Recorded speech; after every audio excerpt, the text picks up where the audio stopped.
participating in communion. You found a place of service in your life, and all of a sudden there's this major event in your life, and suddenly something is shaken loose, and it floats to the surface.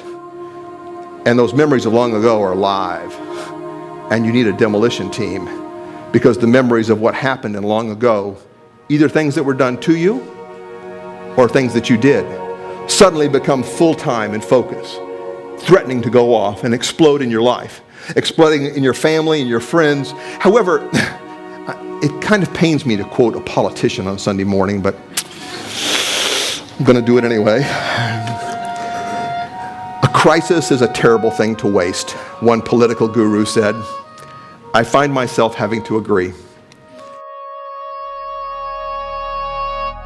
One of the great assets to have is when these episodes happen, is to be able to pay attention to what's going on in your life, lest these things start to explode. Christians always want to be aware that their life choices are, and especially is this true in times of high crisis, that their life choices have consequences. We want to ask, does this diminish or does this strengthen my family? It's a simple question of assessment, but activities are not value-free. Behavior always impacts life. So let me ask you this. Here you are, trying to strengthen your faith. If you'll take the worship bulletin on the back, and you don't need to show this to anyone, I'd like to challenge you in the next few moments, or sometime this afternoon, to write down the names of 3 people. This is no small matter. Write down the names of 3 people that you know that if you were with them, your faith would be strengthened. I would hope that you have 3 people like that in your life. People who are not, not in the gym, but who are people after God's heart. People who are people of the Spirit.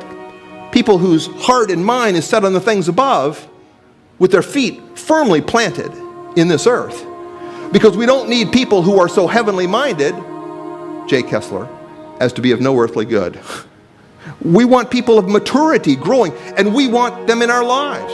I don't see anybody with a pen and pencil in your hand. I'm getting a little nervous about my request to you. I don't mean this lightly at all. I want to encourage you in this, that if you don't have 3 people like that in your life, I'm going to ask you who you're hanging out with. You want some people around you who are strong, don't you? I really want some people around me who are strong in the Lord, who are close to God. Used to be said about an old preacher long ago, Praying Hyde was his name, that Praying Hyde could pray down heaven. I'd like to have some friends like that.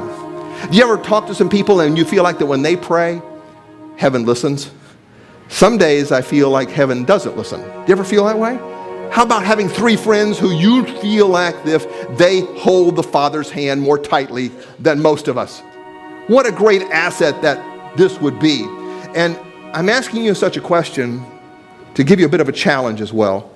Because what I'd like to know is, does your name show up on anybody's list?